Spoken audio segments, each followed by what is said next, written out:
नीतीश अगर थोड़ा सा साथ देते भाजपा का तो भाजपा बिहार में अपनी सरकार अपना मुख्यमंत्री बनाती।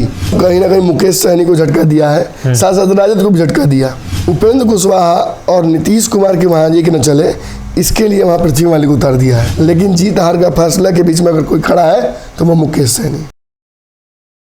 नमस्कार, भारत लाइव देख रहे हैं आप और ये गेम बड़ा है, जहां बिहार की सियासत से जुड़ी हुई पर्दे के पीछे की कहानी बताते हैं। मोकामा गोपालगंज चुनाव को आपने गौर से देखा होगा, उसके बारे में कहानी भी सुनी होगी आप, कैसे चुनाव हो रहा है, क्या हो रहा है। लेकिन हाल ही में हुए उस उपचुनाव का कहीं ना कहीं परिणाम अब इस उपचुनाव पर दिख रहा है। यानी भारतीय जनता पार्टी इस उपचुनाव में भी वैसा खेल करना चाहती है। जानने की कोशिश करते हैं कि भाजपा उपचुनाव में क्या खेल कर रही है, और खास तौर पे जब कुर्नी में भारतीय जनता पार्टी पहले से बताई जा रही है कि नंबर 1 पर है। दोनों जगह तो स्थिति खराब थी, लेकिन यहाँ अच्छी है। तो भाजपा यहाँ क्या खेल कर रही है? यहाँ तो सब कुछ स्मूथली भाजपा के लिए चल रहा है। देखिए, नीतीश की तरफ भाजपा रिस्क नहीं ले सकती है। नीतीश कुमार के पास अब खोने के लिए कुछ नहीं बचा है, सब कुछ खो चुके हैं। वो अब नरेंद्र मोदी को अगर 24 में टक्कर देने की बात कर रहे हैं तो उसके पीछे एक ही कारण है कि वो अपनी नाव डूब रही है, दूसरे को डुबाना चाहते हैं जी। लेकिन भाजपा बिहार में ऐसी स्थिति में पहुंच गई थी जहां से वो अपनी सरकार बना सकती थी जी। नीतीश अगर थोड़ा सा साथ देते भाजपा का तो भाजपा बिहार में अपनी सरकार अपना मुख्यमंत्री बनाती। लेकिन नीतीश ने झटका दे दिया, धोखा नहीं कहूँगा क्योंकि भाजपा भी धोखेबाज पार्टी है, कई जगहों पर भाजपा ने यही काम किया है, लेकिन नीतीश ने झटका दे दिया। तो भाजपा के लिए बहुत कुछ खोने की बात है ना। तो भाजपा चाहेगी कि बिहार में अपना जो है जो काबू वो बनाए रखे। गोपालगंज की सीट जीतकर भाजपा ने ये साबित कर दिया कि तेजस्वी यादव के सामने वो अपनी ताकत दिखा देगी। अगर नीतीश को बीच में खेला बिगाड़ देना है तो आप देखिए वहाँ नहीं गए थे वो जी। और नीतीश कुमार डायरेक्ट रूप से वहाँ इंटरफेयर भी नहीं कर सकते थे जी। तो मोकामा में, गोपालगंज में, दोनों जगहों पर भाजपा ने खेला किया है। क्या क्या खेला किया ये पहले समझ लीजिए। सबसे पहला खेला जो भाजपा ने किया वो मोकामा में किया, उन्होंने जदयू के प्रत्याशी को अपने पाले में कर लिया। यहाँ भी यही हुआ है। जो बोचहा की प्रत्याशी थी गीता देवी, उनको भाजपा ने अपने पाले में कर लिया है। मतलब कहीं ना कहीं मुकेश सहनी को झटका दिया है, साथ साथ राजद को भी झटका दिया।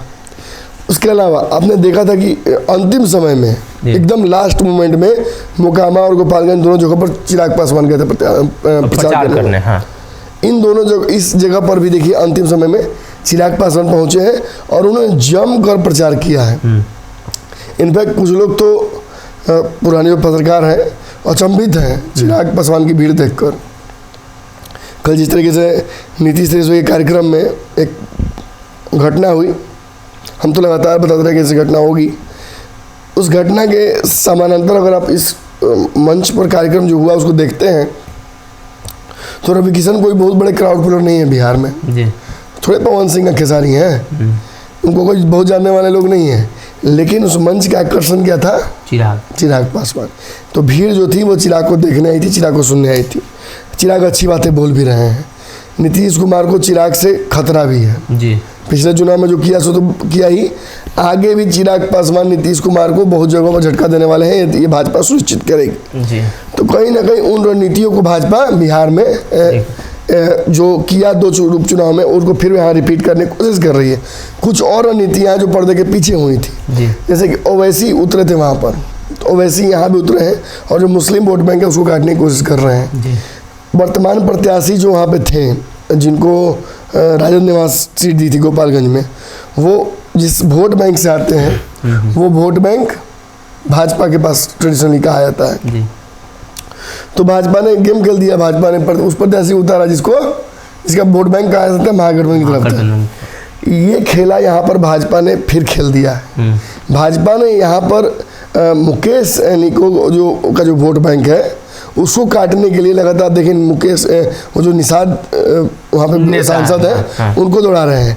प्लस उपेंद्र कुशवाहा और नीतीश कुमार के वहाँ जी के न चले, इसके लिए वहाँ पृथ्वी माली को उतार दिया है। मतलब उस वोट बैंक को काटने की व्यवस्था कर दी है। तो ऐसे में आप समझिए कि चिराग पासवान उतारना, मुकेश सहनी का वहाँ बंदोबस्ती कर देना एक तरह से, और ये सारी चीज़ें पृथ्वी माली का आना, अंतिम समय में वहाँ पे पूरी ताकत लगाना, ये कहीं ना कहीं इशारा करता है कि नीतीश कुमार ये सीट कमजोरी से तो थे ही, मुकेश सहनी भी दावेदारी न प्रस्तुत कर पाए, भाजपा ये सुनिश्चित कर रही है। और ये भी तय है कि जो गोपालगंज में खेला हुआ था वो खेला यहाँ कर रही है भाजपा। निश्चित तौर पर लड़ाई कांटे की होगी, लेकिन इस कांटे की लड़ाई में जदयू नहीं है जी।